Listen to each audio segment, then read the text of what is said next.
자, 막판 스퍼트 올려보겠습니다. 최종 공략 막판 스퍼트 그레이투자클럽 최영동 팀장 화상 연결하겠습니다. 안녕하세요. 예, 안녕하십니까. 자, 오늘 시간이 좀 부족해서요.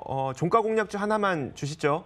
예, 그렇습니다. 일단은 바쁘게 움직여야 될 것 같습니다. 자, 오늘 남은 시간 좀 관심을 좀 가져볼 만한 종목에 대해서 말씀을 드려야 될 것 같은데요. 일단은 오늘 마지막으로 관심 가질 종목은 BH라는 종목에 대해서 언급을 좀 드리도록 하겠습니다. 자, 일단 오늘자 움직임들 IT 부품주들, 특히 OLED 관련된 장비주들에 대한 움직임들이 상당히 좀 강하고요. 그 후발주자로서 FPCB 쪽에 대한 관심도를 좀 높여볼 타이밍이 아닌가라는 관점에서 오늘 이 종목에 대해서 언급을 좀 드리고요.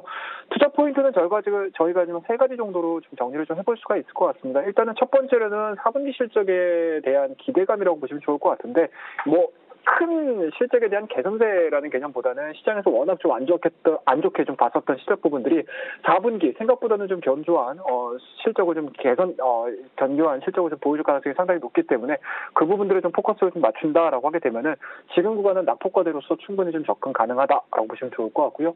두 번째 투자 포인트로 보시게 되면은 아무래도 이제 모바일 디바이스 쪽에서 OLED에 대한 채용 소식들이 계속적으로 좀 진행이 되고 있는 상황들이기 때문에 모바일 OLED에 대한 확대가 진행이 되면 될수록 동사에 대한 수혜는 분명히 2019년도 1분기, 2분기, 상반기 내에는 진행이 될 가능성이 상당히 높다라고 말씀 좀 드릴 수가 있을 것 같습니다.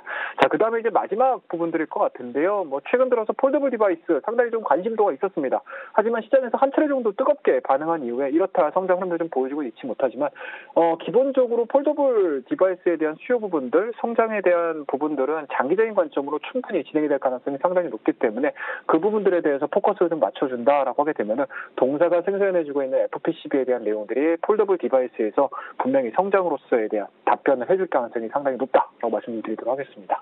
자, 마지막으로 저희가 차트를 좀 보면서 대응을 좀 해보셔야 될 것 같은데요. 최근 들어서 저점 구간들은 상당히 좀 견조하게 좀 진행이 되고 있습니다. 14,500원대를 기준으로 해서 한 4번 정도의 저점 구간을 확인을 한 상황들이기 때문에 탄탄한 하방 경직성을 좀 보여주고 있다라고 보시면 좋을 것 같고요. 최근 들어서 IT 부품주들, 특히 장비주들 쪽에서에 대한 리바운딩 부분들이 상당히 좀 크게 나오고 있는 상황들이고, 오늘 동사 같은 경우도 20에서는 좀 강하게 돌파를 시키고 있는 상황들이기 때문에 추가적인 상승 흐름들을 좀 저희가 예측을 해보면서 대응해볼 만한 자리다라는 거 말씀드리도록 하겠습니다. 자, 지금 정도 자리에서 매수가 좀 이루어지시게 되면은 일단은 박스권 상단인 것 같습니다. 17,500원대까지에 대한 1차적인 목표치 설정을 해서 수익 관점에서 저희가 좀 짧게 수익을 한번 좀 내보자라고 말씀드리고요. 손절 라인은 현재 지금 진행되고 있는 박스권의 하단이라고 할 수 있는 14,500원대 하향 이탈시키게 되면 손절하는 전략으로서 오늘 BH 남은 1시간 동안 관심 있게 좀 지켜봐 주시고요. 여러분이 시장에서 이기는 그날까지 막판 스포트는 패스됩니다. 오늘도